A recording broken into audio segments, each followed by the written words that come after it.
हमारे काफी सारे सब्सक्राइबर भाइयों के सवाल रहते हैं कि मोहित भाई हमारे बर्ड सेटअप पर काफी सारे पक्षी हैं लेकिन ब्रीडिंग तो कुछ एक पक्षी कर रहे हैं।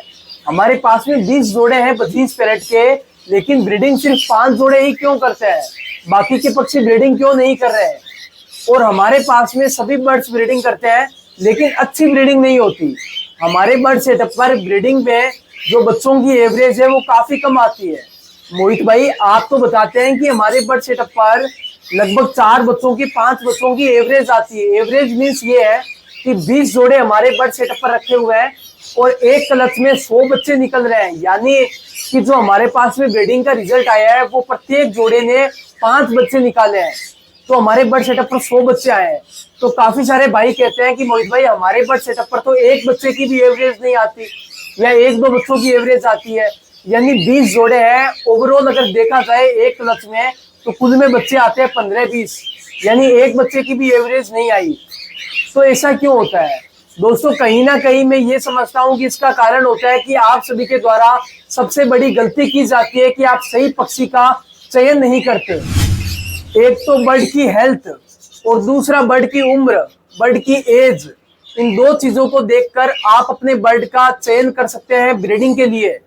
दोस्तों नमस्कार, मैं मोहित पारिक और आप देख रहे हैं birds with Mohit YouTube channel. तो कैसे हैं आप सभी दोस्तों? जब हम सभी पक्षी प्रेमियों के द्वारा छोटे टाइप के पक्षियों को कॉलोनियों में रखकर उनसे ब्रीडिंग करवाई जाती है तो हमें ये जानना काफी ज्यादा जरूरी है कि ब्रीडिंग सीजन से पहले ब्रीडिंग के लिए सही पक्षियों का चयन किस तरह से करना चाहिए।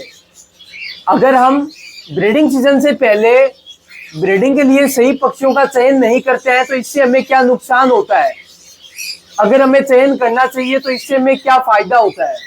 तो इन सब टॉपिक्स पर बात करेंगे और मैं ये भी बताऊंगा कि मैं ये कितने टाइम से कर रहा हूँ, क्यों कर रहा हूँ, किस तरीके से मैं अपने पक्षियों का चयन करता हूँ।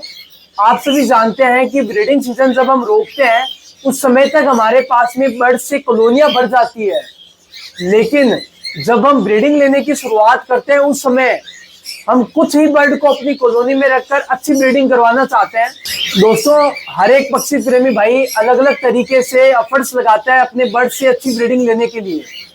दोस्तों सभी का तरीका अलग होता है। दोस्तों अलग अलग समय पर अलग अलग तरह के एक्सपेरिमेंट करके मैं ये जानने की कोशिश करता हूँ कि हमारे कौन से भाइयों के साथ में क्या परेशानी आ रही है और उसका इलाज कैसे करना चाहिए, उसका सही सॉल्यूशन क्या होता है। तो हमारे साथ में इसी तरीके से जुड़े रहें। अगर आप एक्जोटिक बर्ड के बारे में ढेर सारी जानकारी जानना चाहते हैं, जैसे Finch bird, budgies parrot, African love bird जिसमें रिंग आइज, नॉन रिंग, और उसी के साथ ही कोकटेल बर्ड और हमारे ढेर सारे फिंच बर्ड, लगभग 6 तरह के फिंच बर्ड, सन conure bird, pineapple conure bird, तो इन सभी के बारे में आप जानना चाहते हैं तो हमें सब्सक्राइब कर लें, प्रत्येक वीडियो को लाइक किया करें। ये हमारा नया यूट्यूब चैनल है। आप पुराना यूट्यूब चैनल भी देखें अगर आप नहीं देखते हैं, जिसका नाम है बीकानेर बर्ड इन्फॉर्मेशन, जो हमारा पुराना यूट्यूब चैनल है जहां पर आप सभी भाइयों का ढेर सारा प्यार और सपोर्ट मिला। तो हमने ये नया यूट्यूब चैनल भी बनाया है जहां पर रेगुलर आप सभी को पक्षियों के रिगार्डिंग काफी सारी जानकारी से भरपूर वीडियो मिलते रहते हैं। दोस्तों सबसे पहले तो हम ये बात कर लेते हैं कि सही पक्षियों का चयन करना क्यों जरूरी है। जैसा कि मैंने आप सभी को बताया कि ब्रीडिंग सीजन से पहले हमारे द्वारा हमारे बर्ड सेटअप पर काफी सारे बदलाव किए जाते हैं। जैसे कि मैं अपने बर्ड सेटअप पर ब्रीडिंग सीजन से पहले रंग पेंट करना पसंद करता हूँ, कुछ ना कुछ बदलाव करना पसंद करता हूँ, स्टिकों को खोलकर उनकी सफाई करना पसंद करता हूँ, कुछ नए झूले, कुछ नए स्टिके लगाना पसंद करता हूँ, स्टिकों की डायरेक्शन को चेंज करना पसंद करता हूँ, मटकियों की डायरेक्शन को चेंज करना पसंद करता हूँ। तो इससे पहले हमें क्या करना चाहिए, सभी पक्षियों को अलग कर लेना चाहिए। पूरा बदलाव करने के बाद पक्षियों को चुनकर ही कुछ ही पक्षियों को कॉलोनी में डालना चाहिए जिन पक्षियों से आगे हम ब्रीडिंग लेना चाहते हैं। तो पहला कारण तो ये हो गया। दूसरा कारण ये होता है कि हमारे पास में जैसे आप देखें कि ढेर सारे फिंच बर्ड है, लेकिन सभी की हेल्थ एक जैसी नहीं है, कुछ बर्ड इसमें कमजोर भी है। और जब ब्रीडिंग चलती है तो ढेर सारे बच्चे आते हैं कॉलोनियों में, तो परिणाम स्वरूप क्या होता है, जब हम उन बच्चों को अलग नहीं करते हैं तो वो एडल्ट हो जाते हैं, फिर इन बर्ड के साथ में मिल जाते हैं, हम उनकी पहचान नहीं कर पाते। तो हमें ये भी पता नहीं होता कि हमारी कॉलोनी में मेल ज्यादा है या फीमेल ज्यादा है। तो ये एक सबसे बड़ा कारण है पक्षियों का चयन करने का। कि आप माने कि आपके बर्ड सेटअप पर 10 फीमेल हैं और 30 मेल है, तो क्या आप 20 जोड़े मानेंगे उनको? आपके पास में सिर्फ 10 जोड़े ही आप माने, 10 में से भी सारी फीमेलें ब्रीडिंग नहीं करती है, समझे कि 3 फीमेलें ब्रीडिंग ना करें, तो आप 7 जोड़े ही माने। अब 40 पक्षियों में 7 जोड़े अगर आपके पास में ब्रीडिंग करते हैं, तो क्या आप उनको अच्छी ब्रीडिंग मान पाएंगे या अच्छी एवरेज ले पाएंगे उनसे? नहीं। इसके लिए हमें जोड़ों का चयन करना काफी जरूरी होता है। अब दोस्तों चयन किस तरीके से मैं करता हूँ, इसका मैं आपको तरीका बताता हूँ। चयन दोस्तों 2 चीजों को देखकर किया जाता है, एक तो बर्ड की हेल्थ और दूसरा बर्ड की उम्र, बर्ड की एज। इन 2 चीजों को देखकर आप अपने बर्ड का चयन कर सकते हैं ब्रीडिंग के लिए। अब हेल्थ को कैसे देखा जाता है? पक्षियों को हाथ में पकड़े और उनके सीने पर एक हड्डी होती है, चेस्ट की हड्डी, जो बाहर ना निकली हो, बर्ड सूखा हुआ ना हो, बर्ड सुखड़े में ना आया हो, बर्ड बीमार ना हो। तो जो बर्ड हेल्थी होगा वो एक्टिव होगा, जो बर्ड हेल्थी होगा उनकी हेल्थ अच्छी होगी, तो उस बर्ड को आप सेलेक्ट करें। और कॉलोनी में जितने आप मेल रखें उनसे 2-3 पीस फीमेलें ज्यादा ही रखें।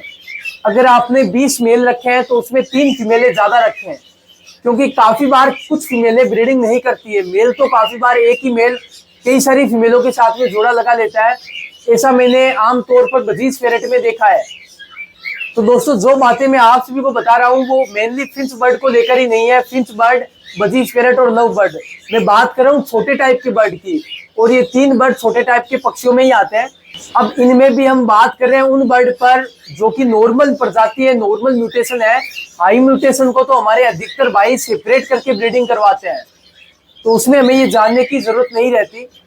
तो दोस्तों आप जानते हैं कि इतने सारे फिंच बर्ड हैं, तो मैं क्या करूंगा, जब कलर पेंट होगा, जब सेटकों पे बदलाव होगा, उस समय इन फिंच बर्ड को अलग करके सही फिंच का चयन कर लेंगे। दोस्तों कुछ टाइम पहले मैंने जेब्रा फिंच और व्हाइट फिंच को अलग कर दिया था। जब ब्रीडिंग लेने की शुरुआत की थी उससे पहले दोनों को एक साथ में रखकर ब्रीडिंग करवाता था। परिणाम स्वरूप व्हाइट बच्चे कम आते थे, जेब्रा बच्चे ज्यादा आते थे। जिस बर्ड की ब्लड लाइन स्ट्रॉन्ग होती है या जो वाइल्ड कलर होता है उसकी ब्रीडिंग में अधिकतर बच्चे आने के चांस रहते हैं। जैसे अफ्रीकन लवबर्ड में ग्रीन लवबर्ड के चांस अधिक बनते हैं। तो दोस्तों ये तरीका होता है और ये कारण होता है। अब हम बात कर लेते हैं कि नुकसान क्या है अगर हम सही पक्षियों का चयन नहीं करेंगे। तो साथ साथ में मैं आप सभी को बता रहा हूँ कि ज्यादा पक्षी होंगे, कम ब्रीडिंग होगी। ब्रीडिंग तो होगी लेकिन बच्चे कम आएंगे, कॉलोनियों में फाइटिंग होगी, अच्छा एवरेज नहीं आएगा। तो ये सभी नुकसान होते हैं कि हम पक्षियों का चयन नहीं करते। तो दोस्तों आप सभी जानते हैं कि मैं Finch bird, budgies parrot, African lovebird को काफी टाइम से कॉलोनियों में रख करके ब्रीडिंग करवाता हूँ। तो कॉलोनी ब्रीडिंग का जो मुझे एक्सपीरियंस है, जो नॉलेज है, वो समय समय पर मैं आप सभी के साथ में शेयर करता रहता हूँ, साझा करता रहता हूँ कि जो गलती हमारे द्वारा की गई है वो गलती आप सभी ना करें। तो आज के इस वीडियो में बस इतना ही। वीडियो को ज्यादा लंबा नहीं करेंगे, तो फिर मिलेंगे एक नई वीडियो नए टॉपिक के साथ। तब तक अपना ख्याल रखें, अपने बर्ड का ख्याल रखें। Bye bye friends.